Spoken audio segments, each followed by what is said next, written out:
ऐसी ही बेहतरीन कहानियाँ सुनने के लिए केपी नॉवल चैनल को लाइक, शेयर और सब्सक्राइब करें। आने वाली कहानियों के बारे में जानने के लिए हमारे टेलीग्राम से जुड़ें। लिंक डिस्क्रिप्शन में है। नेक्रोमांसर ऑफ द शैडोज, अध्याय 451 रैंक सम्राट कोर और नरसंहार भाग 3। जब इवान ने अपनी आध्यात्मिक भावना को कालकोठरी पोर्टल के बाहर भेजने की कोशिश की तो उसे थोड़ी अस्वीकृति महसूस हुई, लेकिन अपने शीर्षक नियम तोड़ने वाले के दूसरे प्रभाव के कारण वह अस्वीकृति जो उसे मिल रही थी जल्द ही गायब हो गई। उसकी आध्यात्मिक इंद्रियां पोर्टल के दूसरी तरफ पहुंच गईं और चूंकि उसकी शक्तिपूर्ण सीलिंग संरचना के कारण सीमित थी, इसलिए उसकी इंद्रियां पोर्टल के दूसरे छोर पर केवल 2 किलोमीटर के क्षेत्र को ही कवर कर पाईं।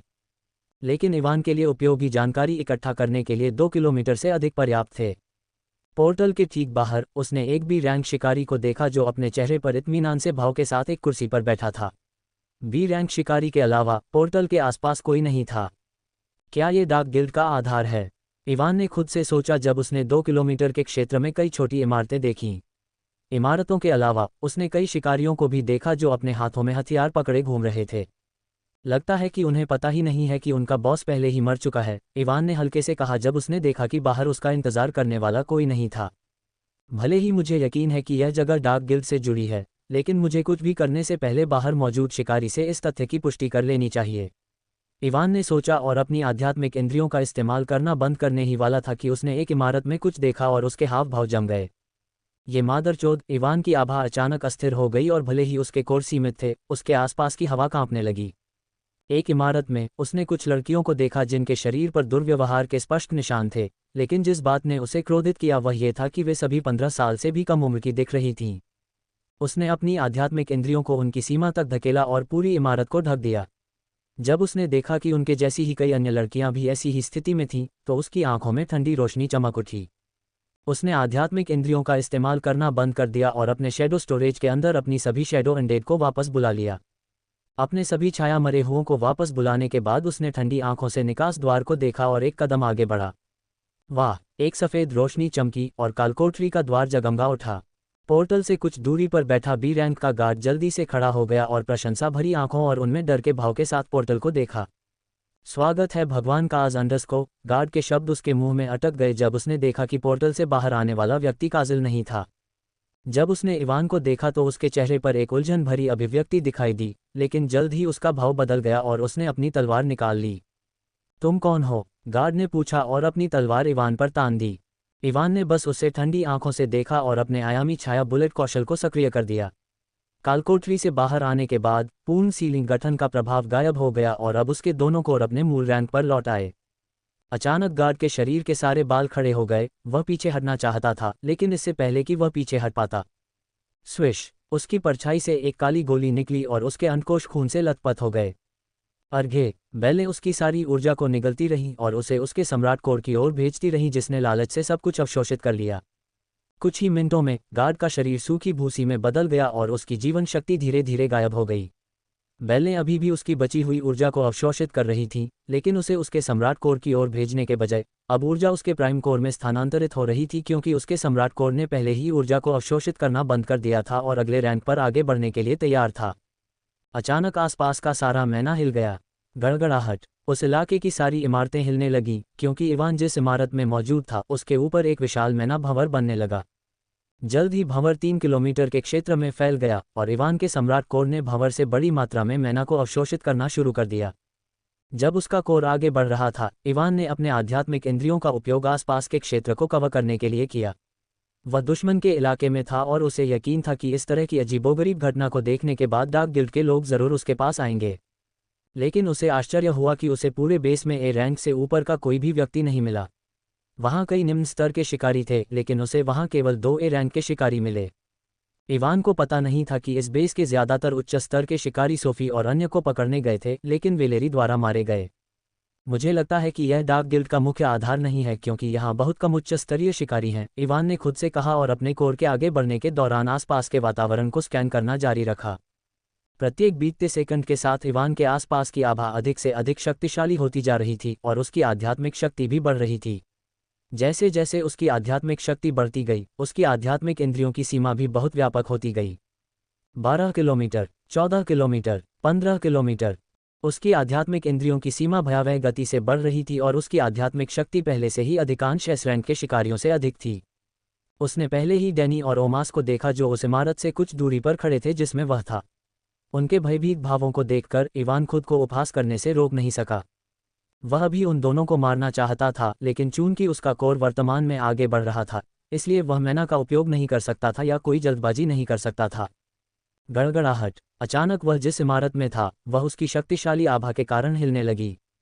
एरियल, इवान ने मानसिक आदेश दिया और एरियल अपने छाया भंडारण से बाहर आ गया। अपने बड़े आकार के कारण वह मुश्किल से कमरे के अंदर फिट हो पा रहा था। वूश। एरियल ने अपने पंख फड़फड़ाए और एक बड़ा बवंडर उठा जिसने इमारत के गिरते मलबे और पत्थरों को उड़ा दिया। अपनी आध्यात्मिक इंद्रियों से इवान ने देखा कि डार्क गिल्ड के दोनों ए रैंक के शिकारी भागने की योजना बना रहे थे। ये देखकर कि वे भागना चाहते थे, इवान उन्हें रोकने के लिए अल्बेलू को बुलाने वाला था, तभी अचानक उसके दिमाग में एक विचार आया। अपनी छाया मरे हुओं को भेजने के बजाय उसने अपने माइंड सप्रेशन कौशल का इस्तेमाल किया, क्योंकि इसके लिए उसे मैना का इस्तेमाल करने की ज़रूरत नहीं थी। हालांकि उसका कोर अभी भी आगे बढ़ रहा था, लेकिन वह पहले से ही महसूस कर सकता था कि उसकी आध्यात्मिक शक्ति बहुत बढ़ गई है। जैसे ही उसने कौशल को सक्रिय किया, उसकी आंखें सफ़ेद रोशनी से चमक उठीं। उसे उम्मीद थी कि वे दर्द से चिल्लाएंगे या बेहोश हो जाएंगे, लेकिन उसके बाद जो हुआ उसने उसे पूरी तरह से चौंका दिया। धमाका, धमाका। जब उनकी नज़रें उसकी आंखों से मिली तो दोनों ए रैंक के शिकारियों के सिर तरबूज की तरह फट गए। इवान इतना हैरान था कि वह अपने चेहरे पर एक अचंभित भाव लिए वहीं खड़ा रहा। अचानक उसे हल्का सिरदर्द महसूस हुआ और उसने देखा कि उसने अपनी आध्यात्मिक शक्ति का एक बड़ा हिस्सा खो दिया है।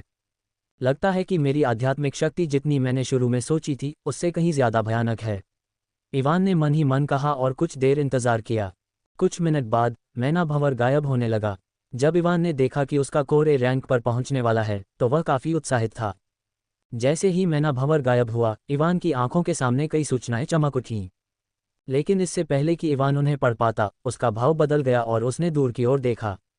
उसकी आध्यात्मिक इंद्रियां बाहर की ओर उठीं और उसने देखा कि सैकड़ों हजारों मकड़ियों की एक सेना उसकी दिशा में आ रही है। अध्याय 452 ए रैंक मोनाक कोर और नरसंहार भाग 4। इवान पूरी तरह से स्तब्ध रह गया जब उसने देखा कि सैकड़ों हजारों मकड़ियां उसकी दिशा में आ रही हैं।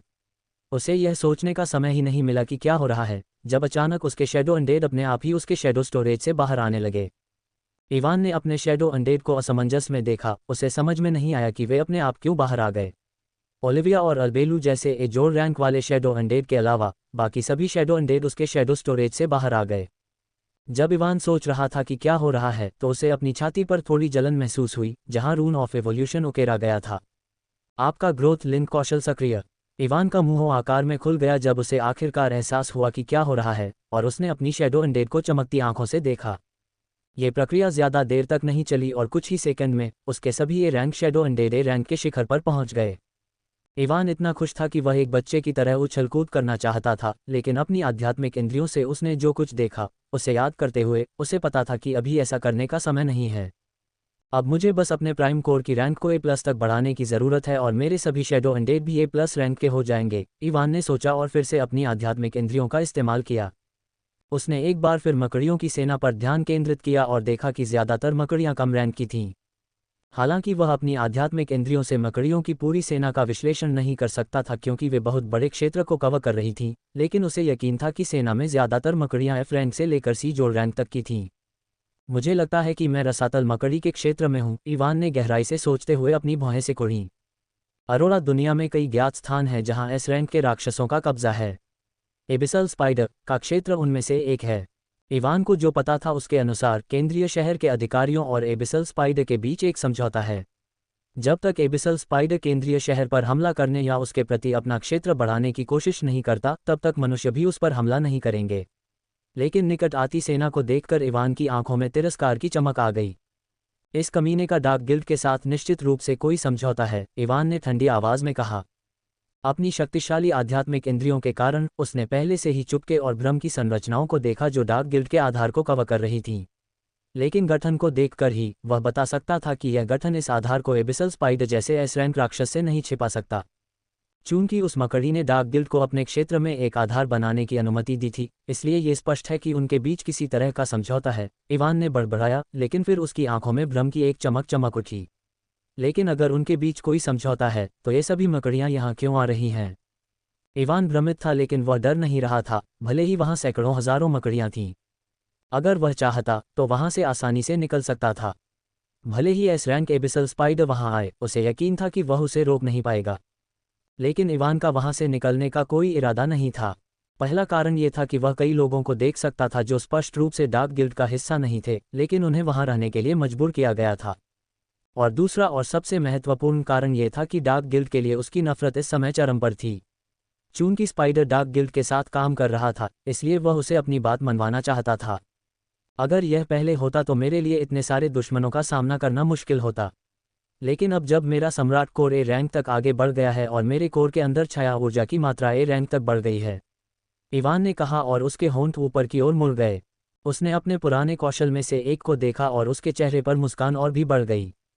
छाया बचाओ। आप छाया ऊर्जा का उपयोग असीमित छाया मरे बनाने के लिए कर सकते हैं, लेकिन आप उनमें से केवल 500 को ही बचा सकते हैं।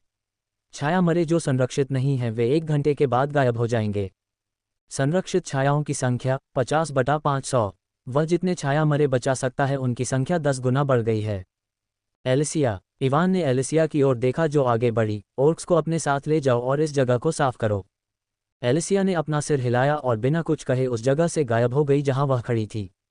इवान ने अपनी आध्यात्मिक इंद्रियों से पूरे स्थान को पहले ही स्कैन कर लिया था और उसे पता था कि वहां कोई भी ऐसा नहीं है जो रैंक से ऊपर हो, इसलिए उसने पूरे स्थान को साफ करने के लिए केवल एलिसिया और ऑक्स को भेजा। अब एलिसिया के चले जाने के बाद इवान ने छाया पंखों का उपयोग किया और निकट आ रही मकड़ी सेना की ओर उड़ गया। उसके पीछे उसके सभी छाया मरे हुए भी उसके पीछे चले गए। मकड़ियां बेस से सिर्फ 10 किलोमीटर दूर थीं, इसलिए इवान कुछ ही सेकंड में वहां पहुंच गया। पवित्र। हालांकि उसने उन्हें अपनी आध्यात्मिक इंद्रियों का उपयोग करके पहले ही देख लिया था, फिर भी इवान मकड़ियों के समुद्र को देखकर दंग रह गया। मैंने सुना है कि एबिसल स्पाइडर के अधीन लाखों मकड़ियां हैं, लेकिन किसी चीज के बारे में सुनना और उसे अपनी आंखों से देखना पूरी तरह से अलग बात है। इवान ने बड़बड़ाया और अपनी आभा छोड़ी। वूश। उसकी आभा ज्वार की लहर की तरह निकली और आगे बढ़ रही मकड़ियों की सेना रुक गई। सभी मकड़ियां ऊपर की ओर देखने लगीं, सीधे इवान की ओर देखने लगीं। इवान को लगा कि हजारों आंखें उस पर हैं, लेकिन उसने इसकी परवाह नहीं की और सभी मकड़ियों को संकुचित आंखों से देखा। जब उसने एक बार फिर अपनी आध्यात्मिक इंद्रियों का इस्तेमाल किया तो उसने देखा कि सभी मकड़ियों के बीच एक अजीब सा संबंध था।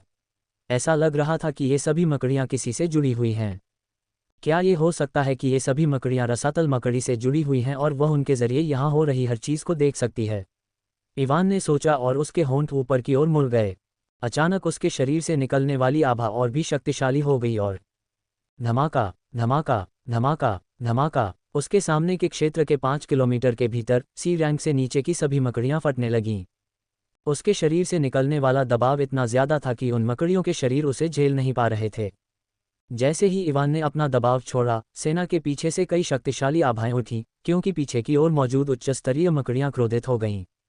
सेना के पीछे 5 A+ रैंक और कई A रैंक की मकड़ियां थीं, लेकिन इवान ने उनकी ओर देखा तक नहीं, क्योंकि उसकी नज़र सेना के सामने टिकी हुई थी जहां हर गुजरते सेकंड के साथ कई मकड़ियां फट रही थीं। जैसे जैसे मकड़ियां फट रही थीं, उनके शरीर से एक अजीब बहुरंगी गोला निकल रहा था। इवान को नहीं पता था कि ऐसा क्यों हो रहा था, लेकिन उसे लगा कि वे गोले उसके लिए बहुत उपयोगी थे और वह अपनी शक्तियों का उपयोग करके उन्हें नियंत्रित कर सकता था। सेना के पीछे 5 A+ रैंक और कई A रैंक की मकड़ियां थीं, लेकिन इवान ने उनकी ओर देखा तक नहीं, क्योंकि उसकी आंखें उन बहुरंगी गोलाकार वस्तुओं पर टिकी थीं जिन्हें वह मकड़ियों की मृत्यु के बाद देख सकता था। जैसे कोई उसे मार्गदर्शन कर रहा था, इवान ने अपना हाथ आगे बढ़ाया। जैसे ही उसने अपना हाथ आगे बढ़ाया, उसके शरीर के अंदर का मैना हिल गया और एक छोटा काला बिंदु जो उसके फैले हुए हाथ के सामने एक ब्लैक होल जैसा दिख रहा था। वूश। जब काला बिंदु दिखाई दिया तो इवान को दिखाई देने वाले सभी बहुरंगी गोलाकार वस्तुएं एक साथ हिल गईं और उसमें समा गईं। सभी बहुरंगी गोलाकार वस्तुओं के समा जाने के बाद काला बिंदु गायब हो गया और इवान ने अपना हाथ पीछे खींच लिया। इवान को समझ में नहीं आया कि अभी क्या हुआ, लेकिन उसने अनुमान लगाया कि यह A रैंक पर पहुंचने के बाद उसे मिले किसी नए कौशल से संबंधित हो सकता है। जैसे ही इवान बहुरंगी गोलाकार वस्तुओं के बारे में सोच रहा था, उसने महसूस किया कि कोई चीज़ बिजली की गति से उसकी ओर आ रही है। विंडशील्ड। हवा के हेरफेर का उपयोग करके उसने जो विंडशील्ड बनाया था वह कांप उठा और उसमें कुछ दरारें दिखाई दीं। चीख। उसी समय इवान ने गुस्से से भरी चीख सुनी और देखा कि उसके सामने एक A+ रैंक की मकड़ी दिखाई दी। मकड़ी 10 मीटर लंबी थी, उसका पूरा शरीर मोटे काले धातु के कवच से ढका हुआ था और उसकी 8 गहरी लाल आंखें उस पर टिकी हुई थीं। उसके शरीर से लगातार गहरा हरा धुआं निकल रहा था, जिससे देखने वालों को खतरनाक एहसास हो रहा था। मकड़ी ने अपने तीखे पैरों का इस्तेमाल किया और विंडशील्ड को तोड़ दिया। दरार विंडशील्ड पर और दरारें दिखाई दीं और यह टूटने के कगार पर थी। चलो जल्दी से ये सब खत्म करते हैं ताकि मैं अपने नए कौशल देख सकूं, इवान ने खुद से सोचा और एक कदम आगे बढ़ा। Power aura, sonic resonance, wind manipulation. उसने अपनी सभी पावर बूस्टिंग स्किल्स को सक्रिय कर दिया। A+ रैंक की मकड़ी विंडशील्ड पर फिर से हमला करने वाली थी, उसे तोड़ना चाहती थी। लेकिन ढाल अचानक गायब हो गई और एक भयानक आभा ने उसके शरीर को घेर लिया। इवान, जो कुछ क्षण पहले उसके सामने था, अचानक उसके सिर के ऊपर प्रकट हुआ। उसके कौशल के कारण उसके पहने हुए ब्लेजरब्रिंगर गॉन्टलेट्स में अलग अलग रंगों की रोशनी चमक उठी और उसने नीचे मुक्का मारा। मकड़ी को लगा कि उसका दिल ठंडा हो गया है और उसके शरीर से एक गहरा हरा धुआं निकल रहा है जो इवान को निगलना चाहता है। लेकिन इवान ने धुएं की परवाह नहीं की और बस हवा के हेरफेर का इस्तेमाल करके उसे उड़ा दिया। धमाका, इवान की मुट्ठी मकड़ी के विशाल सिर पर लगी और बीच आसमान में एक तेज आवाज गूंजी। एक पल के लिए इवान की मुट्ठी मकड़ी पर लगने के बाद कुछ नहीं हुआ। ठीक उसी समय जब अन्य उच्च रैंकिंग वाली मकड़ियां अपने साथी की मदद करने वाली थीं, ये सोचकर कि वह किसी तरह बच गया। धमाका, पहले से ज्यादा तेज आवाज गूंजी और मकड़ी का शरीर गहरे हरे रंग के खून के धुंध में बदल गया। शक्तिशाली शॉकवेव सभी दिशाओं में फैल गए और जमीन पर पड़ी कई कमजोर मकड़ियां शॉकवेव की चपेट में आने के बाद मांस के पेस्ट में बदल गईं। इवान ने A+ रैंक वाली मकड़ी के खून के धुंध को उड़ाने के लिए हवा के हेरफेर का इस्तेमाल किया क्योंकि उसे लगा कि यह जहरीली है। उसी समय उसने एक गहरे हरे रंग का A+ रैंक वाला कोर पकड़ा और उसे अपने स्टोरेज रिंग में रख दिया। जब मकड़ी का शरीर फटा तो उसके शरीर से एक बहुरंगी गोला निकला जो पिछले गोलों से कहीं ज्यादा बड़ा था। इवान ने एक बार फिर अपने कौशल का इस्तेमाल किया और गोला काले बिंदु द्वारा अवशोषित कर लिया गया।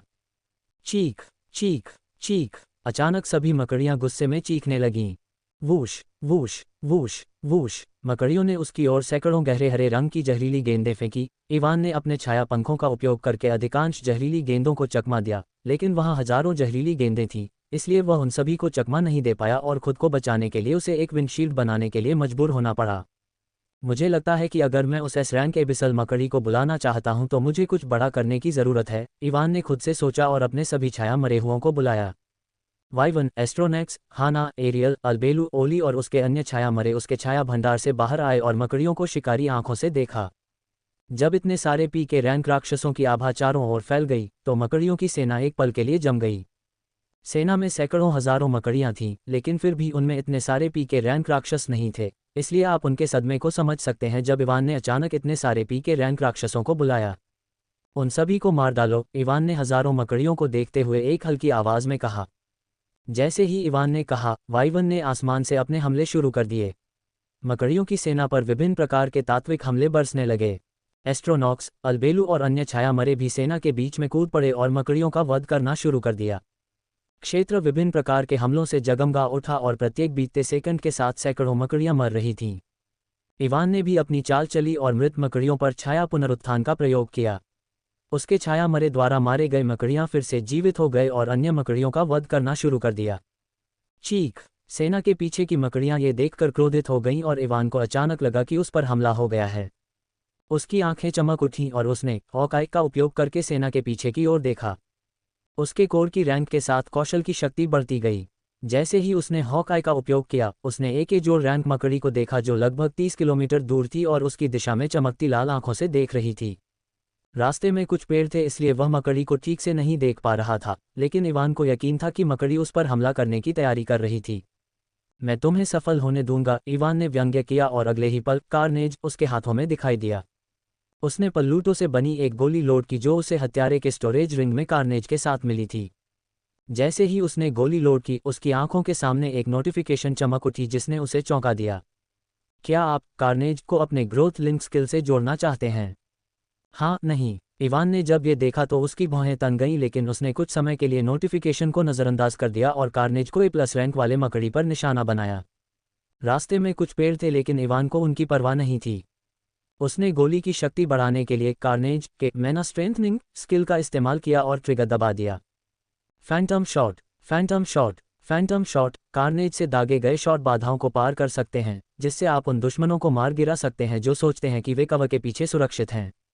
दिन में केवल 3 बार इस्तेमाल किया जा सकता है। धमाका, एक गोली की आवाज़ सुनाई दी और पल्लूटों से बनी गोली एक जोड़ रैंक मकड़ी की ओर चली गई जो उससे 30 किलोमीटर दूर थी। गोली प्रकाश की गति से चली और अपने रास्ते में आने वाले कुछ पेड़ों से गुजरी। पुची, एक जो रैंक मकड़ी को प्रतिक्रिया करने का समय भी नहीं मिला, इससे पहले कि गोली उसके सिर में घुस गई और उसके अंदर की हिंसक शक्ति ने उसके आंतरिक अंगों को तबाह कर दिया। मकड़ी की चमकती हुई आंखें अचानक फीकी पड़ गईं और उसका शरीर बेजान होकर जमीन पर गिर गया। बिल्कुल सही हेडशॉट, इवान ने कहा और कार्नेज को दूर कर दिया। चीख। जब इवान ने एक और एक जोड़ रैंक मकड़ी को मारा तो उसने अन्य उच्च रैंकिंग मकड़ियों की गुस्से और डर से भरी चीखें सुनी। अब वहां थे सेना के पीछे सिर्फ 3A+ रैंक की मकड़ियां बची थीं और कुछ A रैंक की। उसके शैडो मरे हुए हर गुजरते सेकंड के साथ आगे की मकड़ियों का नरसंहार कर रहे थे। वह लगातार शैडो रिजरेक्शन का इस्तेमाल कर रहा था और मरी हुई मकड़ियों को अपने शैडो मरे हुए में बदल रहा था। कुछ ही मिनटों में मरने वाली मकड़ियों की संख्या 50,000 को पार कर गई। कम रैंक वाली मकड़ियों के शरीर बहुत कमज़ोर थे और वे सभी A रैंक के शिखर पर मौजूद उसके शैडो मरे हुए के हमलों के बाद खून के धुंध में बदल गए। कुछ ही मिनटों में मकड़ी सेना का अगला क्षेत्र घने हरे खून के धुंध से ढक गया। वायवन ने आसमान से अपने शक्तिशाली हमले किए। इस बीच अल्बेलू, एस्ट्रोनेक्स और दूसरे शैडो मरे हुए मकड़ी सेना के बीच में कहर बरपा रहे थे। हाना सैकड़ों मकड़ियों को नियंत्रित कर रही थी और वे दूसरी मकड़ियों को मार रहे थे। इवान ने फिर से शैडो रिजरेक्शन का इस्तेमाल किया और कई मकड़ियों को शैडो मरे हुए में बदल दिया। एक मकड़ी एक की ओर जहर की गेंद फेंकने ही वाली थी कि अचानक उसके बगल में मृत मकड़ी से एक काली छाया निकली और उसे चीरकर अलग कर दिया। लड़ाई के बीच में भी इसी तरह के दृश्य दोहराए जा रहे थे। मृत मकड़ियां फिर से जीवित हो रही थीं और अपने ही साथियों को मार रही थीं। अचानक इवान को कुछ महसूस हुआ और उसने सेना के पीछे देखा। अपनी आध्यात्मिक इंद्रियों का उपयोग करते हुए उसने देखा कि सैकड़ों हजारों मकड़ियों के साथ एक और मकड़ी सेना उसकी ओर आ रही है। मैंने सोचा था कि अगर मैं इन सभी मकड़ियों को मार दूं तो एबिसल स्पाइडर खुद आ जाएगा, लेकिन वह कमीना तो बस अपने गुर्गों को भेज रहा है। इवान ने मन ही मन कोसा जब उसने देखा कि और मकड़ियां आ रही हैं। वह जानता था कि एबिसल स्पाइडर के अधीन लाखों मकड़ियां हैं, लेकिन उसने नहीं सोचा था कि यह उन्हें इस तरह की निरर्थक लड़ाई में भेज देगा। ऐसा लगता है कि वह बेवकूफ़ मकड़ी अभी भी सोचती है कि वह संख्या का उपयोग करके जीत सकती है। इवान ने मन ही मन सोचा और अपने पंख फड़फड़ाए। उसने उड़ते हुए झिलमिलाते कदमों का इस्तेमाल किया और कुछ ही सेकंड में मकड़ी सेना के पीछे पहुंच गया।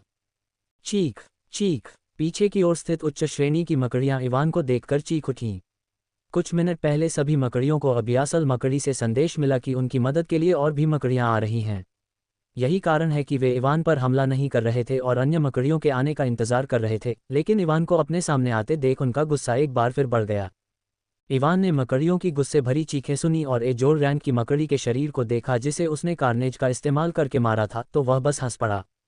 मकड़ी के शरीर के ऊपर एक बहुरंगी गोला तैर रहा था जो सामान्य मकड़ियों के गोले से कहीं बड़ा था। इस बार इवान ने गोला अवशोषित नहीं किया और एजोर रैंक की मकड़ी पर छाया पुनरुत्थान का इस्तेमाल किया। जैसे ही इवान ने कौशल का इस्तेमाल किया, उसने देखा कि बहुरंगी गोला काला हो गया और मकड़ी के मृत शरीर में वापस चला गया। कुछ सेकंड के बाद एजोर रैंक मकड़ी की छाया उसके शरीर से बाहर आ गई और इवान अब बहुरंगी गोले की उपस्थिति महसूस नहीं कर सका। तो मैं या तो ओब को अवशोषित कर सकता हूं या उन्हें एक छाया मरे हुए में बदल सकता हूं, इवान ने खुद से सोचा जब उसने देखा कि अभी क्या हुआ। ये देखकर उसे आश्चर्य नहीं हुआ क्योंकि उसने पहले ही यही बात देखी थी जब उसने अन्य निम्न स्तर की मकड़ियों को छाया मरे हुए में बदल दिया था। चीख। A+ रैंक मकड़ी की छाया मरे हुए चिल्लाए और A रैंक मकड़ियों के समूह की ओर भागी। 3A+ रैंक मकड़ियां एक बार फिर चौंक गईं जब उन्होंने अपने मृत साथी को वापस जीवित होते देखा। वे इसे रोकना चाहते थे ताकि यह A रैंक मकड़ियों को न मार दे, लेकिन इससे पहले कि वे आगे बढ़ पाते, एक शक्तिशाली आभा ने उन पर दबाव डाला। अब तुम अपने साथी को परेशान करने के बजाय मेरे साथ क्यों नहीं खेलते जो अभी अभी जीवित हुआ है? इवान आसमान से नीचे आया और अपने चेहरे पर मुस्कान के साथ कहा। चीख चीख। A+ रैंक मकड़ियां गुस्से में चीख उठीं और इवान की ओर दौड़ पड़ीं। इवान ने जब ये देखा तो वह मुस्कुराया और उसकी आंखें चमक उठीं। मन का दमन। इवान ने अपनी आध्यात्मिक कुशलता का इस्तेमाल किया और अचानक तीनों मकड़ियां उसकी ओर दौड़ना बंद कर दिया। चीख। वे सभी दर्द से चीखने लगे और उनके शरीर कांपने लगे। इवान इस बार अपनी आध्यात्मिक शक्ति को पूरी तरह से नियंत्रित कर रहा था ताकि वह पिछली बार की तरह इसका अधिक उपयोग न करे और सिरदर्द का सामना न करे। मुझे पता है कि तुम सब कुछ देख रहे हो, इवान ने छाया कीलें लगाईं और तीनों मकड़ियों के शरीर जम गए। उसने एक मकड़ी की आंखों में देखा और ठंडी आवाज में कहा, अगर तुम्हें लगता है कि तुम मुझे संख्याओं का उपयोग करने से रोक सकते हो तो तुम सिर्फ सपना देख रहे हो। इवान के हाथ में ब्लेजर ब्रिंगर्स के दस्ताने चमक उठे और सिर्फ 3 मुखों से 3A+ रैंक की मकड़ियों की जीवन शक्ति गायब हो गई। उसने अपने विस्तार में कोई बदलाव किए बिना उन्हें देखा और छाया पुनरुत्थान का उपयोग किया। जल्द ही A+ रैंक की 3 और छाया मरे हुए मकड़ियां उसके सामने आ गईं। बिना कुछ कहे उसने उन्हें शेष मकड़ियों को खत्म करने और उनके शरीर को अपने छाया भंडारण में रखने के लिए भेज दिया। अब उनके शरीर को हटाने के बाद इवान ने अपने चेहरे पर ठंडी नज़र के साथ दूर की ओर देखा। मकड़ियों की नई सेना उसके स्थान से बस कुछ किलोमीटर दूर थी और उसके पास पहुंचने वाली थी।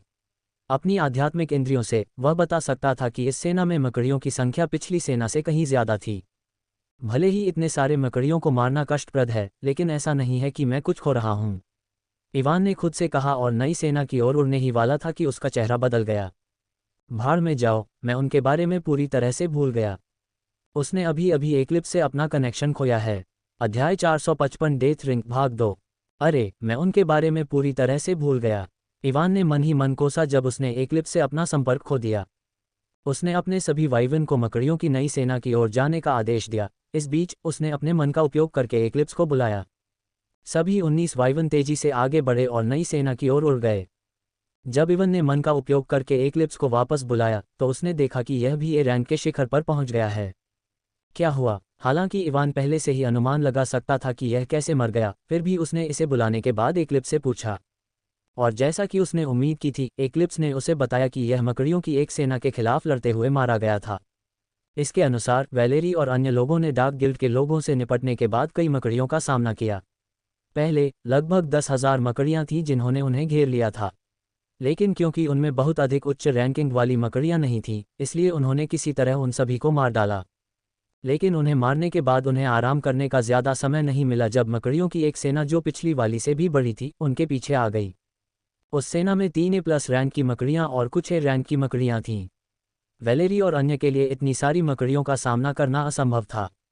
एक्लिप्स ने भी उनसे लड़ाई की, लेकिन इतनी सारी मकड़ियों का सामना करने के कारण वह कुछ नहीं कर सका और उनके द्वारा मारा गया। वैलेरी और अन्य के लिए एक्लिप्स को नहीं पता था कि उनके साथ क्या हुआ, क्योंकि वह उनसे पहले मारा गया था। जब इवान ने एक्लिप्स को सुना तो वह भ्रमित होने से खुद को रोक नहीं सका।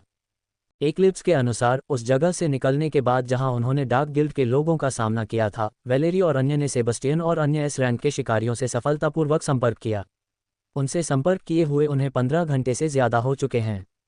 हालांकि यह जगह सेंट्रल सिटी से काफ़ी दूर है। अगर S रैंक के शिकारी अपनी पूरी कोशिश करें तो वे कुछ ही घंटों में ये दूरी आसानी से तय कर सकते हैं। लगता है सेबेस्टियन और अन्य लोग भी किसी तरह की समस्या का सामना कर रहे हैं, इवान ने अंदर से आह भरी और अपनी कनपटियां रगड़ी। मैं बस यही उम्मीद कर सकता हूं कि वे ठीक हों, इवान ने सोचा और मकड़ियों की सेना को और भी ठंडी आंखों से देखा। वह नई सेना की ओर उड़ने ही वाला था, लेकिन रुक गया और अपनी स्थिति की खिड़की खोल दी। मेरे शैडो अनडेड की मदद से भी इन मकड़ियों को मारने में मुझे बहुत समय लगेगा। चलो देखते हैं कि क्या मुझे कोई नया कौशल मिला है जो इस स्थिति में मेरी मदद कर सकता है, इवान ने खुद से कहा और जल्दी से उन सूचनाओं को देखा जो उसे A रैंक पर पहुंचने के बाद मिली थीं। जब उसने कुछ सूचनाएं देखीं तो उसकी आंखें आश्चर्य से चमक उठीं, लेकिन वह यहीं नहीं रुका और जल्दी से उन कौशलों के विवरण को देखा जो उसे मिले थे। जब उसने A रैंक पर पहुंचने के बाद पहला कौशल देखा तो उसकी आंखें चमक उठीं। बस, इवान ने उत्साहित स्वर में कहा जब उसने अपने पहले नए कौशल का विवरण देखा। डेथ रिंग अद्वितीय कौशल सक्रिय होने पर मृत्यु के सार से भरा एक घूमता हुआ काला छल्ला आपके चारों ओर घूमने लगता है। डेथ रिंग की सीमा के भीतर आने वाले सभी दुश्मन डेथ रिंग की शक्ति को और भी बढ़ाने के लिए जला दिए जाते हैं। डेथ रिंग के अंदर आपके समान रैंक वाले या आपसे 2 रैंक नीचे के सभी दुश्मन हर गुजरते सेकंड के साथ अपने अधिकतम स्वास्थ्य का 5% खो देंगे। आपसे 3 या उससे अधिक रैंक नीचे के दुश्मन हर सेकंड अपने अधिकतम स्वास्थ्य का 30% खो देंगे। इस बीच आपसे उच्च रैंक वाले सभी दुश्मन डेथ रिंग के अंदर गिरने के बाद हर सेकंड अपने अधिकतम स्वास्थ्य का 3% खो देंगे। डेथ रिंग उन दुश्मनों पर काम नहीं करेगी जो आपसे 3 रैंक ऊपर हैं। डेथ रिंग के भीतर मरने वाले हर 500 दुश्मनों के लिए आपके सभी शैडो अनडेड की शक्ति 1% बढ़ जाएगी। डेथ रिंग की वजह से आपके शैडो अनडेड को अधिकतम 100% की वृद्धि मिल सकती है। डेथ रिंग की शुरुआती सीमा 3 किलोमीटर है और डेथ रिंग के भीतर मरने वाले हर 1000 दुश्मनों के लिए घूमती हुई डेथ रिंग की सीमा 1 किलोमीटर बढ़ जाएगी। डेथ रिंग की अधिकतम सीमा 20 किलोमीटर है। ये कौशल मेरी वर्तमान स्थिति के लिए एकदम सही है, इवान ने धीमी आवाज में कहा और तुरंत सेना की ओर चला गया जहां अल्बेलू और उसके अन्य छाया मरे हुए लोग कहर बरपा रहे थे। वह मकड़ी की सेना के बीच में कूद गया और डेथ रिंग को सक्रिय कर दिया। एक काली अंगूठी उसके चारों ओर घूमने लगी और तुरंत 3 किलोमीटर के क्षेत्र में फैल गई। डेथ रिंग के अंदर फंसी मकड़ियां डर से चीखने लगी क्योंकि उनकी जीवन शक्ति फीकी पड़ने लगी थी। सेना में अधिकांश मकड़ियां एफ रैंक से लेकर सी जोड़ रैंक तक की थीं। अपनी निम्न रैंक के कारण वे प्रत्येक बीतते सेकंड के साथ अपने कुल स्वास्थ्य का 30% खोने लगीं। केवल 4 सेकंड में 15,000 से अधिक मकड़ियां अपनी 100% जीवन शक्ति खो बैठीं और डेथ रिंग के कारण मर गईं। जैसे ही मकड़ियां मरी, डेथ रिंग की सीमा 15 किलोमीटर बढ़ गई और अब यह 18 किलोमीटर के क्षेत्र को कवर कर रही थी। चीख चीख चीख। जब डेथ रिंग ने सैकड़ों हजारों मकड़ियों को अपनी चपेट में लिया तो मकड़ियों की डरावनी चीखें आसपास के क्षेत्र में गूंज उठीं। मकड़ियों की मृत्यु की संख्या आसमान छू रही थी और प्रत्येक बीतते सेकंड के साथ हजारों मकड़ियां मर रही थीं। इसके अलावा डेथ रिंग के संपर्क में आने वाले सभी छाया मरे हुए लोगों की शक्ति मकड़ियों की मृत्यु की संख्या के कारण बढ़ गई।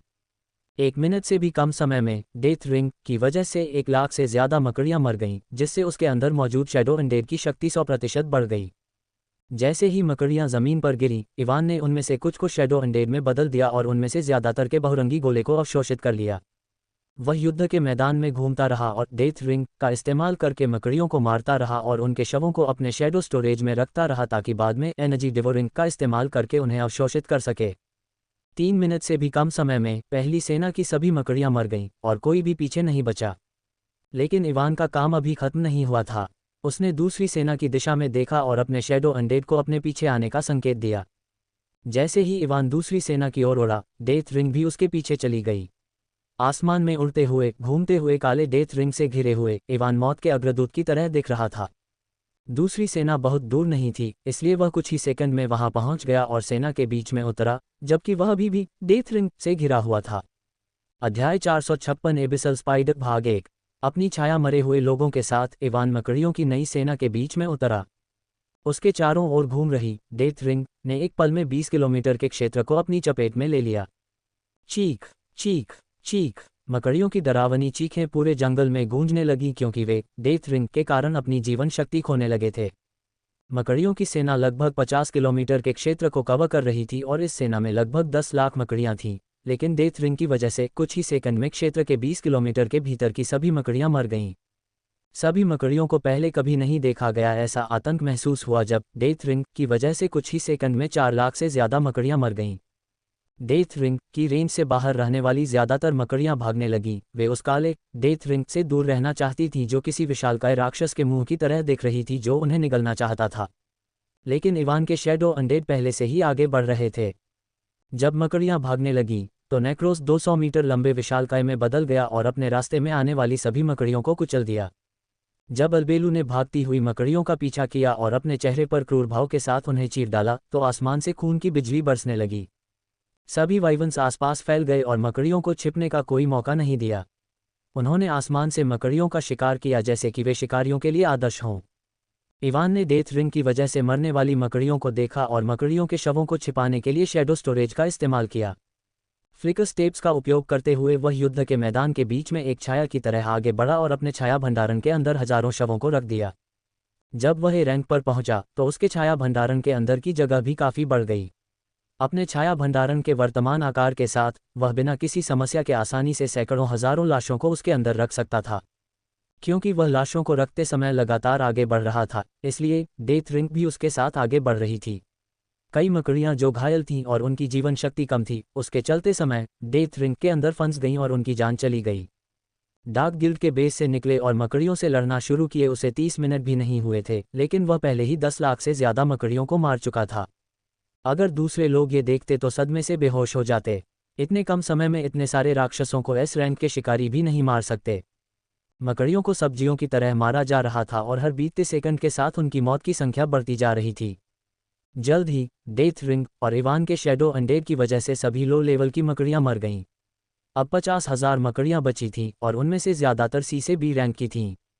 5A+ रैंक की मकड़ियां और पीछे कुछ ए रैंक की मकड़ियां और बी जोड़ रैंक की मकड़ियां थीं, लेकिन इवान को उनकी रैंक की परवाह नहीं थी क्योंकि वे उसकी नज़र में सिर्फ मुफ्त संसाधन थे।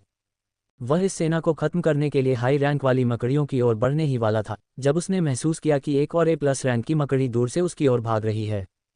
वह जोड़ रैंक वाली मकड़ी की परवाह नहीं करता, लेकिन इस मकड़ी की आभा अन्य मकड़ियों की तुलना में कहीं अधिक शक्तिशाली थी और अपनी आध्यात्मिक इंद्रियों से वह मकड़ी के पीछे एक बेहोश व्यक्ति को देख सकता था। मार्क, इवान ने धीमी आवाज में कहा जब उसने मार्क को देखा जो मकड़ी के पीछे बेहोश पड़ा था। जल्द ही एक जोर रैंक वाली मकड़ी जो 10 मीटर लंबी थी, 20 किलोमीटर के क्षेत्र को कवर करने वाली डेथ रिंग से कुछ दूरी पर रुक गई। जब इवान ने मकड़ी को ध्यान से देखा तो उसने देखा कि यह मकड़ी गहरे नीले रंग की थी, जबकि अन्य मकड़ियां काले रंग की थीं। इसके शरीर को ढकने वाला नीला धातु कवच अन्य मकड़ियों के कवच की तुलना में बहुत अधिक कठोर लग रहा था। मानव, यदि आप अपने दोस्तों को फिर से देखना चाहते हैं तो वहीं रुकें। इवान ने थोड़ी कर्कश आवाज़ सुनी जो मैना का उपयोग करने के कारण सभी दिशाओं में फैल गई। इवान ने भौहें उठाईं जब उसने देखा कि नीली मकड़ी बोल सकती है, लेकिन उसने इस बारे में ज़्यादा नहीं सोचा क्योंकि उसका मन मकड़ी की बातों से आकर्षित था। उसे कैसे पता चला कि मैं वैलेरी और बाकी लोगों को जानता हूँ? इवान ने मन ही मन सोचा, लेकिन जल्द ही उसे अपना जवाब मिल गया जब उसे एक्लिप्स के बारे में याद आया। मकड़ी ने एक्लिप्स को वैलेरी और बाकी लोगों की मदद करते हुए देखा होगा, और चूंकि उसके ज़्यादातर शैडो अनडेड एक जैसे दिखते हैं, इसलिए यह अनुमान लगाना मुश्किल नहीं है कि वे उससे संबंधित हैं। मेरे मालिक तुमसे बात करना चाहते हैं।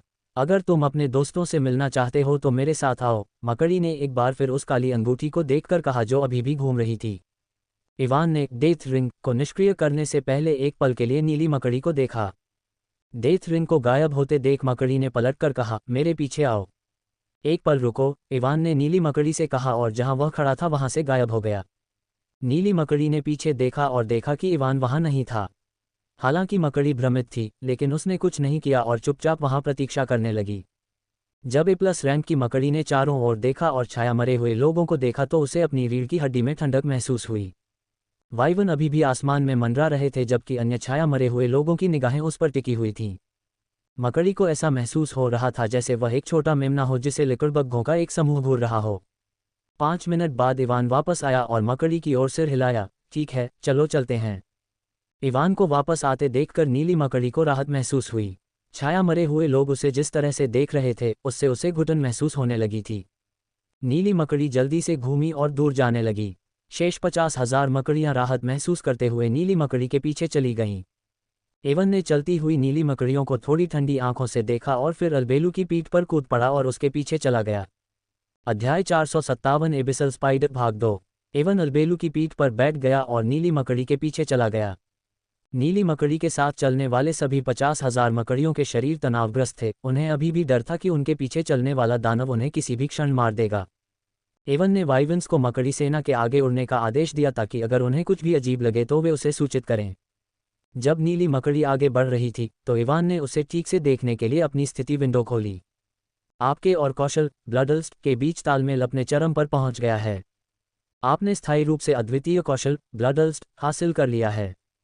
एवन ने सबसे पहले काजिल के खिलाफ लड़ाई के दौरान प्राप्त होने वाली सूचनाओं को देखा। उसने इन सूचनाओं को पहले देखा जब उसने अपनी स्थिति विंडो खोली। हालांकि मुझे यकीन नहीं है कि मेरे और ब्लडल्स्ट कौशल के बीच तालमेल का क्या मतलब है। मुझे लगता है कि मैं शैडो पोजीशन कौशल का उपयोग करते हुए किसी तरह अपने शैडो अनडेड के कौशल प्राप्त कर सकता हूं। इवान ने धीमी आवाज में कहा जब उसने अपने कौशल अनुभाग में ब्लडल्स्ट कौशल देखा। हालांकि इवान को खुशी हुई कि उसे ब्लडल्स्ट जैसा शक्तिशाली कौशल मिला, लेकिन वह इस कौशल के दुष्प्रभावों के कारण थोड़ा चिंतित भी था। मुझे इस कौशल का उपयोग केवल आपात स्थिति में ही करना चाहिए, इवान ने मन ही मन सोचा और अन्य सूचनाओं को देखा। आपका मोनार्क कोर ए रैंक तक उन्नत हुआ। आपको अद्वितीय कौशल डेथ रिंग प्राप्त हुआ है। आपको वर्ग विशिष्ट कौशल सोल एब्जॉर्प्शन प्राप्त हुआ है। आपने अपना अधिकार मास्टर ऑफ शैडोज अनलॉक कर लिया है। इवान ने पहले ही डेथ रिंग का विवरण देख लिया था, इसलिए उसने सोल एब्जॉर्प्शन कौशल को देखा। सोल एब्जॉर्प्शन, आप अपने या अपने शैडो अनडेड द्वारा मारे गए लोगों की आत्माओं को अवशोषित कर सकते हैं। अपने कौशल का उपयोग करते समय अवशोषित आत्माओं को ईंधन के रूप में उपयोग करके आप अपने कौशल की शक्ति को बढ़ा सकते हैं। आप ईंधन के रूप में जितनी अधिक शक्तिशाली आत्मा का उपयोग करेंगे, आपके कौशल की शक्ति में उतनी ही अधिक वृद्धि होगी। एक बार जब आप किसी लक्ष्य पर सोल एब्जॉर्प्शन का उपयोग करते हैं तो आप उस पर शैडो रिजरेक्शन का उपयोग नहीं कर पाएंगे। उपयोगकर्ता की रैंक के आधार पर भविष्य में आत्मा अवशोषण के और अधिक उपयोग अनलॉक किए जाएंगे। जब इवान ने आत्मा अवशोषण कौशल का विवरण पढ़ा तो उसे अंततः समझ में आया कि वह पहले किन बहुरंगी गोलाकार वस्तुओं को अवशोषित कर रहा था। ये जानने के बाद कि वह आत्माओं को अवशोषित कर रहा था, उसे नहीं पता था कि कैसे प्रतिक्रिया करनी है। इसके अलावा ईंधन के रूप में आत्माओं का उपयोग करने की धारणा उसे काफ़ी डरावनी लगी। ये कौशल ऐसा लगता है जैसे ये सीधे किसी राक्षसी साधक की सूची से निकला हो, इवान ने खुद से कहा। उसने अपना सिर हिलाने से पहले एक पल के लिए अपने मंदिरों को रगड़ा।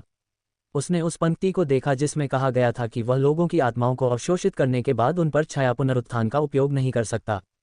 ये बात इस तथ्य की पुष्टि करती है कि मेरे सभी छाया मरे हुए लोगों में आत्माएं हैं। इवान ने कौशल के विवरण को देखते हुए कहा, मेरी रैंक के आधार पर आत्मा अवशोषण कौशल के और अधिक उपयोग होंगे हो। इवान ने अपनी ठुड्डी को रगड़ते हुए कहा।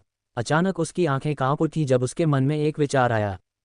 अगर यह कौशल ऊपर उठ गया और मुझे इस पर पर्याप्त नियंत्रण मिल गया तो मैं उन सभी आत्माओं को पूरी तरह से नियंत्रित करने में सक्षम हो सकता हूं जिन्हें मैं इसका उपयोग करके अवशोषित करूंगा। इवान ने अपनी स्थिति विंडो को देखते हुए कहा, अगर वह किसी तरह आत्माओं को नियंत्रित करने में सक्षम है तो उसे बस एक भौतिक शरीर बनाने का तरीका खोजना होगा। फिर आत्मा पर अपने नियंत्रण का उपयोग करके अगर वह सफलतापूर्वक भौतिक शरीर को आत्मा से जोड़ता है तो वह मृतकों को जीवन में वापस लाने में सक्षम हो सकता है। उसकी छाया मरे हुए लोगों के विपरीत वे लोग वास्तव में जीवित होंगे। अरे, मैं बहुत ज़्यादा सोच रहा हूँ। मुझे भविष्य में क्या हो सकता है इसके बारे में सोचना बंद कर देना चाहिए और अपने वर्तमान के बारे में सोचना चाहिए, इवान ने कहा और अपने दिमाग को साफ करने के लिए एक गहरी सांस ली। उसने आखिरी अधिसूचना को देखा और एक भान उठाए। प्राधिकरण, यह क्या है? इवान ने प्राधिकरण के बारे में कभी कुछ नहीं सुना था, इसलिए उसने उत्सुक आंखों से इसके विवरण को देखा। मास्टर ऑफ शैडोज अथॉरिटी अपने अधिकार मास्टर ऑफ शैडोज का उपयोग करके आप अपने सभी शैडो टाइप कौशल को पूर्ण प्रभाव दे सकते हैं। पूर्ण प्रभाव के दौरान आपके सभी शैडो टाइप कौशल लक्ष्य की 100% रक्षा को अनदेखा कर देंगे। आपके कौशल आपके रैंक द्वारा प्रतिबंधित नहीं होंगे और क्रिटिकल हिट की संभावना 75% बढ़ जाएगी। प्राधिकरण को सक्रिय करने के बाद मास्टर ऑफ शैडोज का पूर्ण प्रभाव 20 सेकंड तक रहेगा। मास्टर ऑफ शैडोज अथॉरिटी का उपयोग महीने में केवल एक बार किया जा सकता है और इसे सक्रिय करने के लिए विश्वसार की आवश्यकता होती है। इवान ने ठंडी हवा की सांस ली जब उसने मास्टर ऑफ शैडोज अथॉरिटी का प्रभाव देखा। सिर्फ ये तथ्य कि वह 100% बचाव को अनदेखा कर सकता था उसके लिए खुशी से नाचने के लिए पर्याप्त था, लेकिन बचाव को अनदेखा करने के अलावा 2 और प्रभाव थे। आखिर यह अथॉरिटी क्या है? इवान ने अपने चेहरे पर एक शिकन के साथ कहा, क्योंकि उसने कभी अथॉरिटी के बारे में कुछ भी नहीं सुना या पढ़ा था। 1 मिनट रुको। अचानक इवान ने अपने अधिकार को सक्रिय करने की आवश्यकता के बारे में सोचा और अपने कोर के अंदर इंद्रधनुषी रंग की ऊर्जा को देखने से खुद को रोक नहीं सका। क्योंकि उसे कालकोठरी के अंदर टेलीपोर्ट किया गया था, उसके कोर के अंदर विश्वसार की मात्रा पहले से अधिक थी। मेरे मन ने मेरे छाया क्षेत्र और विकास के रून के बीच संबंध के कारण विश्वसार में विकसित होना शुरू कर दिया। उसने अपनी ठोड़ी को रगड़ते हुए कहा, क्या यह हो सकता है कि मुझे यह अधिकार मेरे अंदर के विश्वसार के कारण मिला है और अरोड़ा दुनिया के अन्य लोग विश्वसार न होने के कारण अधिकार प्राप्त नहीं कर सकते हैं? हालांकि इवान भ्रमित था, उसने इसके बारे में बहुत अधिक नहीं सोचा। उसे अधिकार और कौशल के बीच का अंतर भी नहीं पता था, इसलिए उसकी नज़र में इसके बारे में बहुत अधिक सोचना बेकार था। जब तक यह अधिकार मेरी शक्ति को बढ़ाता है तब तक मुझे इसे कैसे प्राप्त करना है, इसकी प्रक्रिया की परवाह कौन करता है? इवान ने खुद से सोचा। सभी सूचनाओं को देखने के बाद उसे अचानक उस अधिसूचना के बारे में याद आया जो उसे कार्नेज का उपयोग करते समय पहले मिली थी। ऐसा लगता है कि मेरे ग्रोथ लिंक कौशल का एक नया प्रभाव ए रैंक पर पहुंचने के बाद अनलॉक हुआ है, इवान ने मन ही मन कहा और अपने ग्रोथ लिंक कौशल के विवरण को देखा। अध्याय 458 एबिसल स्पाइडर भाग 3। ग्रोथ लिंक एबनमेंसर वर्ग के निषिद्ध ज्ञान का उपयोग करके बनाया गया एक कौशल। कौशल स्तर बहुत अधिक है, इसलिए कौशल के अधिकांश प्रभाव वर्तमान में सील हैं। उपयोगकर्ता द्वारा अपने कोर की रैंक बढ़ाने पर अधिक कौशल प्रभाव अनलॉक हो जाएंगे। कौशल का वर्तमान प्रभाव: 1. ग्रोथ लिंक कौशल आपके और आपके सभी के बीच एक लिंक बनाएगा। 2. आप अपने किसी भी शैडो अनडेड से 2 कौशल ले सकते हैं। 3. ग्रोथ लिंक कौशल आपके और आपके किसी भी आर्टिफैक्ट के बीच एक लिंक बनाएगा। सफल लिंक के बाद आपका आर्टिफैक्ट आपके रैंक के साथ विकसित होगा। आर्टिफैक्ट को सफलतापूर्वक विकसित करने के लिए आपको विकासवादी सामग्री प्रदान करने की आवश्यकता होगी। वर्तमान में आप अधिकतम 2 आर्टिफैक्ट के साथ लिंक बना सकते हैं। एक बार लिंक बन जाने के बाद आप इसे तोड़ या बदल नहीं पाएंगे। महान भगवान की पवित्र माँ। जब इवान ने ग्रोथ लिंक कौशल का तीसरा प्रभाव पढ़ा तो उसकी आंखें तश्तरी की तरह चौड़ी हो गईं। अपने रैंक के साथ साथ अपनी कलाकृतियों को विकसित करने में सक्षम होना उसके लिए बहुत बड़ी बात थी। अगर वह अपने ब्लेजरब्रिंगर गॉन्टलेट्स पर ग्रोथ लिंक कौशल का उपयोग करता है और इसे विकसित करता है तो यह एक एस रैंक कलाकृति बन जाएगी। एस रैंक कलाकृतियां पूरे अरोड़ा विश्व में बहुत दुर्लभ हैं, लेकिन वह उन्हें केवल अपने कौशल का उपयोग करके बना सकता है। उसने अपने धड़कते दिल को शांत करने के लिए कुछ गहरी सांसें लीं और कुछ महत्वपूर्ण बिंदुओं को देखा। उस पंक्ति को देखते हुए जिसमें कहा गया था कि उसे विकासवादी सामग्री प्रदान करने की आवश्यकता है, इवान मोटे तौर पर अनुमान लगा सकता था कि उसके शैडो अनडेड के विपरीत जो सीधे उसके साथ विकसित होते हैं, उसे अपनी कलाकृति को विकसित करने के लिए कुछ उच्च रैंकिंग सामग्री एकत्र करने की आवश्यकता होगी। मेरे वर्तमान संसाधनों के साथ मेरे लिए कुछ उच्च अंत सामग्री एकत्र करना मुश्किल नहीं होगा, इवान ने बड़बड़ाया और दूसरे बिंदु को देखा। इवान ने भौहें सिकोड़ते हुए कहा, मैं फिलहाल ग्रोथ लिंक कौशल का इस्तेमाल सिर्फ 2 कलाकृतियों पर कर सकता हूं और मैं भविष्य में जुड़ी हुई कलाकृतियों को बदल नहीं पाऊंगा। उसके पास कई कलाकृतियां थीं जिन्हें वह विकसित करना चाहता था, लेकिन मौजूदा ग्रोथ लिंक कौशल की सीमा के कारण वह सिर्फ 2 कलाकृतियां ही चुन सकता था। उसने एक पल के लिए इसके बारे में सोचा और अबियसल स्पाइडर से निपटने के बाद इसका इस्तेमाल करने का फैसला किया। उसने अपनी स्थिति विंडो बंद कर दी और सोल एब्जॉर्प्शन का उपयोग करके अवशोषित की गई आत्माओं को महसूस करने की कोशिश की। जब उसने ध्यान केंद्रित किया तो उसने पाया कि उसने मकड़ियों की लगभग 1 मिलियन आत्माओं को अवशोषित कर लिया था। मुझे आश्चर्य है कि अगर मैं सभी एकत्रित आत्माओं को ईंधन के रूप में उपयोग करता हूं तो मेरे कौशल किस तरह की शक्ति दिखाएंगे, इवान ने अपने चेहरे पर अनिश्चित भाव के साथ सोचा। उसकी सहज प्रवृत्ति उसे बता रही थी कि अपने कौशल की शक्ति बढ़ाने के लिए सभी आत्माओं को ईंधन के रूप में उपयोग करने के बारे में सोचना भी नहीं चाहिए। क्या मैं दुनिया को नष्ट करने वाला हमला कर पाऊंगा? इवान ने मन ही मन सोचा जब उसकी सहज प्रवृत्ति ने उसे कुछ बेवकूफ़ी करने की कोशिश न करने के लिए कहा। नीली मकड़ी आगे बढ़ती रही और जल्द ही उसे एक पहाड़ी घाटी में ले गई। घाटी पहाड़ों से घिरी हुई थी और वह उसमें कई मकड़ियों की उपस्थिति महसूस कर सकता था। चलते समय इवान ने देखा कि पहाड़ी घाटी के अंदर कई बड़े छेद थे और नीली मकड़ी के साथ आए सभी 50,000 मकड़ियां छेदों के अंदर चली गईं और उसकी नज़रों से ओझल हो गईं। इवान नीली मकड़ी का पीछा करता रहा और अपने आध्यात्मिक इंद्रियों का इस्तेमाल करके आसपास के वातावरण को स्कैन करता रहा। जब उसने अपनी आध्यात्मिक इंद्रियों का इस्तेमाल किया तो इवान भौहें चढ़ाने से खुद को नहीं रोक सका। आध्यात्मिक इंद्रियों का इस्तेमाल करके उसने देखा कि पहाड़ी घाटी का पूरा भूमिगत हिस्सा मकड़ियों से भरा हुआ था। मकड़ियों की संख्या उसके शुरुआती अनुमान से कहीं ज्यादा थी। अगर वह पूरी घाटी को ध्यान में रखता है तो मकड़ियों की संख्या निश्चित रूप से 5 मिलियन से ज्यादा थी। जैसे जैसे वह अंदर गया, इवान ने देखा कि अगर सभी मकड़ियां एक साथ हमला करने का फैसला करती हैं तो लोगों के लिए घाटी से बचकर निकलना मुश्किल हो जाएगा। लेकिन ये सब देखने के बाद भी इवान के हाव भाव नहीं बदले और वह अपने चेहरे पर उदासीनता के भाव के साथ नीली मकड़ी का पीछा करता रहा। लगभग 15 मिनट के बाद इवान की आध्यात्मिक इंद्रियों ने अचानक 10 से जोड़ रैंक मकड़ियों की आभा को पकड़ा जो नीली मकड़ियों के समान थीं। सभी नीली मकड़ियां घाटी के गहरे क्षेत्र में थीं और एक गुफा के अंदर खड़ी थीं। जैसे ही उसने अपनी आध्यात्मिक इंद्रियों को फैलाया, इवान ने गुफा के भीतरी क्षेत्र में गहरे लाल रंग की एक मकड़ी देखी। मकड़ी 5 मीटर लंबी थी, नीली मकड़ियों से छोटी, लेकिन उसके चारों ओर की आभा नीली मकड़ियों से कहीं अधिक शक्तिशाली थी। अब्यासल मकड़ी हो, इवान ने लाल मकड़ी को देखकर मन ही मन सोचा। जैसे ही इवान उसे देख रहा था, लाल मकड़ी ने अचानक अपना सिर उठाया और अपने तीखे दांत दिखाए। इवान को थोड़ा आश्चर्य हुआ जब उसने देखा कि मकड़ी उसकी आध्यात्मिक इंद्रियों को महसूस करने में सक्षम थी। आखिरकार उसकी वर्तमान आध्यात्मिक शक्ति सामान्य एस रैंक के शिकारियों से भी अधिक थी। लगता है इस मकड़ी की आध्यात्मिक शक्ति काफ़ी अधिक है, इवान ने सोचा और नीली मकड़ी का पीछा किया। जब वह गुफा में पहुंचा तो इवान ने अपने वाइवन को वापस नहीं बुलाया और उन्हें घाटी के ऊपर चक्कर लगाने दिया।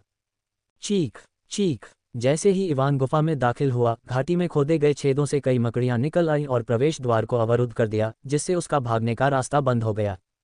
जब मकड़ियों ने प्रवेश द्वार को अवरुद्ध कर दिया तो इवान ने प्रवेश द्वार की ओर देखा भी नहीं और बिना किसी भावभंगिमा के नीली मकड़ी का पीछा किया। जब वह गुफा के भीतरी क्षेत्र में पहुंचा तो उसने 10 नीली मकड़ियों को देखा जिन्हें उसने पहले देखा था।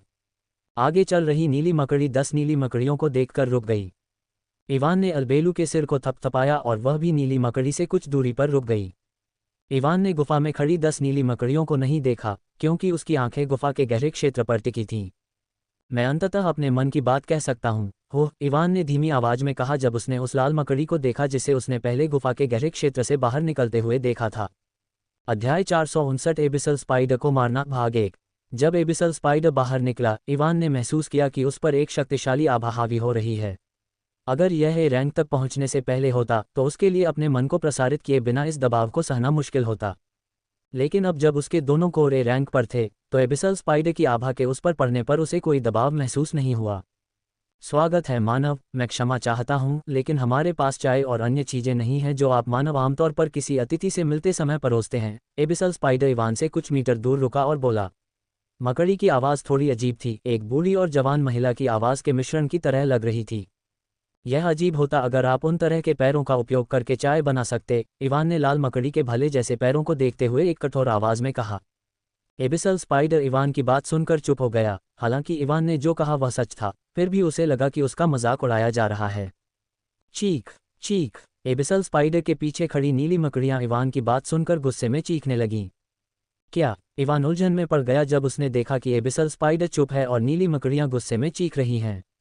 उसके हिसाब से उसने कुछ भी गलत नहीं कहा। इवान के भ्रमित हाव भाव देखकर एबिसल स्पाइडर को लगा कि वह अपने तीखे पैर से उसका दिल भेद देगा, लेकिन उसे ये भी पता था कि दूसरा पक्ष उससे कमज़ोर नहीं है, इसलिए उसने अपना सिर हिलाया और दूसरी मकड़ियों को चुप रहने का संकेत दिया। तुमने मेरे इलाके में काफ़ी हंगामा मचा दिया, मुझे लगता है। एबिसल स्पाइडर की बात सुनकर इवान ने उदासीन भाव से अपना सिर हिलाया। एबिसल स्पाइडर की 8 लाल आंखें इवान के उदासीन भाव को देखकर सिकुड़ गईं और उसने ठंडी आवाज़ में कहा, आप स्पष्ट रूप से मानव जाति के एक पावरहाउस हैं। आपको मेरे और अन्य मनुष्यों के बीच हुए समझौते के बारे में पता होना चाहिए। समझौते के अनुसार मनुष्यों को मेरे क्षेत्र में प्रवेश करने की अनुमति नहीं है, लेकिन न केवल आपने मेरे क्षेत्र में प्रवेश किया, बल्कि आपने मेरे कई बच्चों को भी मार डाला। इसलिए क्या आपको नहीं लगता कि आपको मुझे अभी आपको न मारने का एक अच्छा कारण देना चाहिए?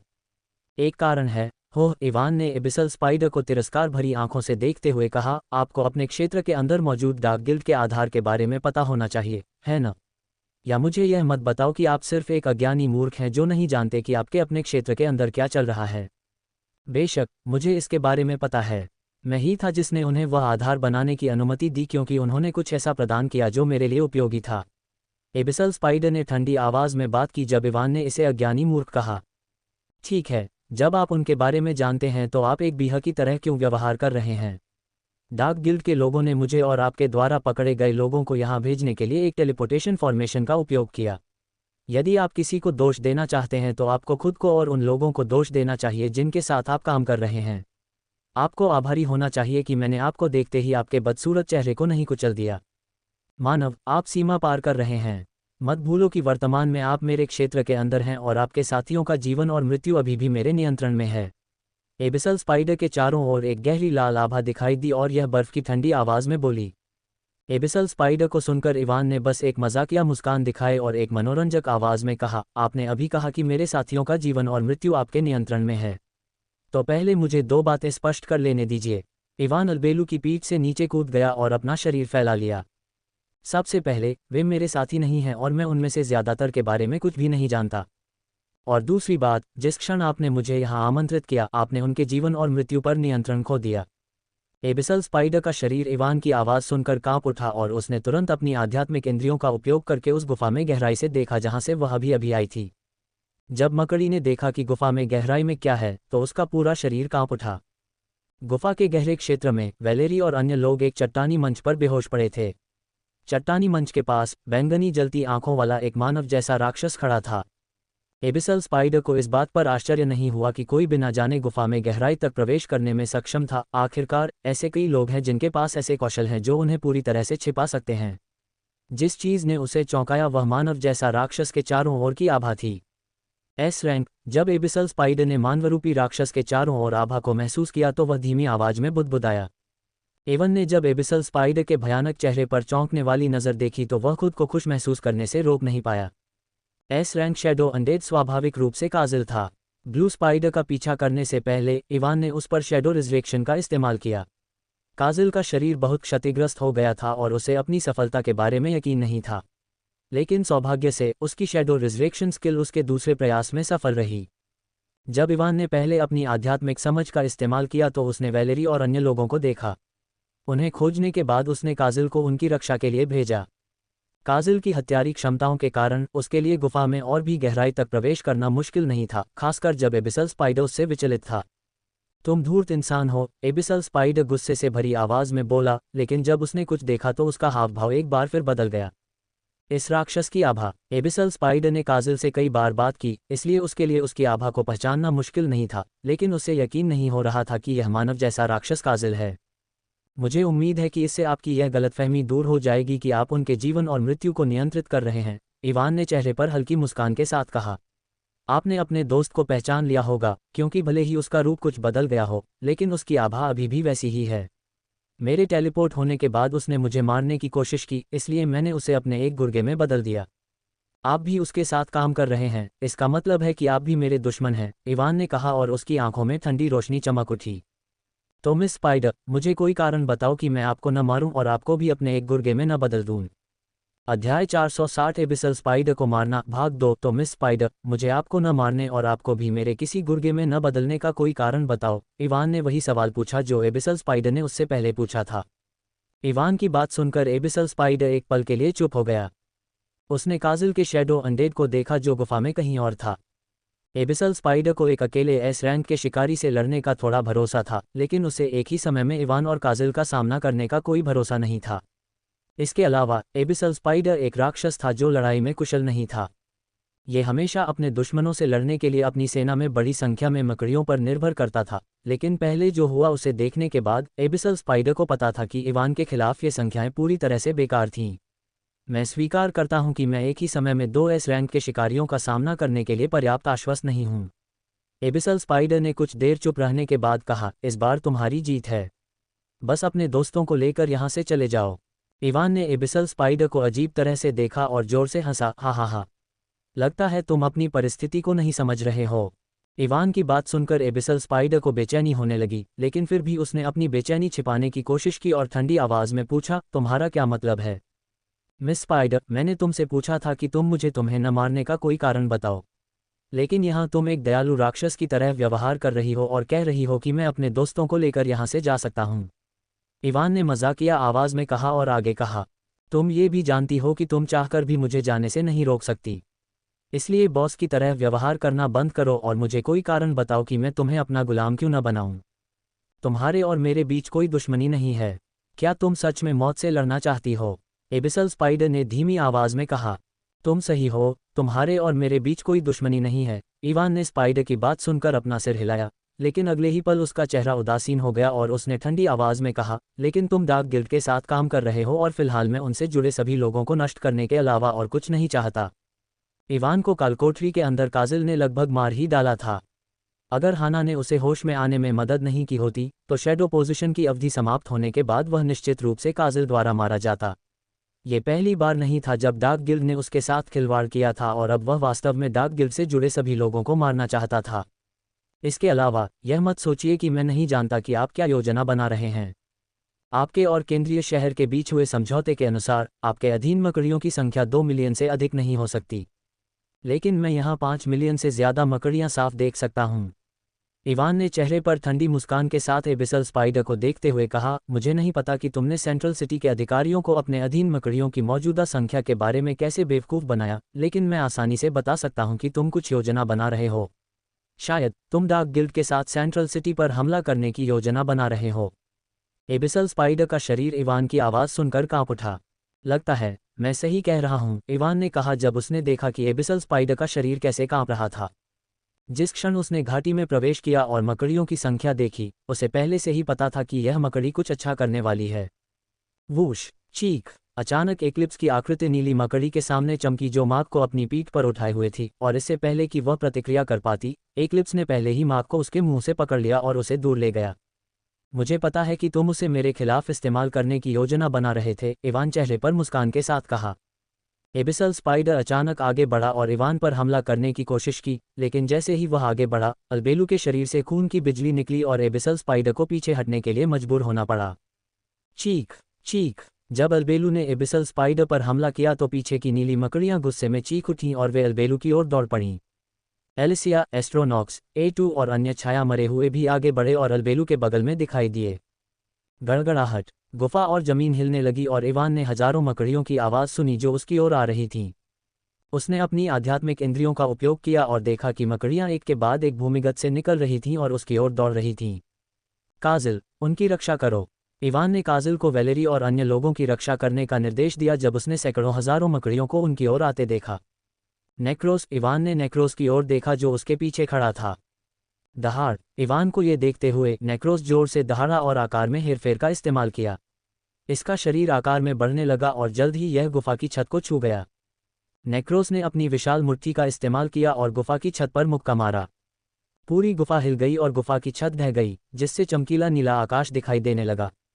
दहाड़, दहाड़! आसपास के इलाकों में वाइवन की दहाड़ फिर से गूंज उठी क्योंकि सभी वाइवन जो आसमान में ऊंची उड़ान भर रहे थे, उन मकड़ियों पर हमला करने लगे जो छेदों से बाहर आ रहे थे।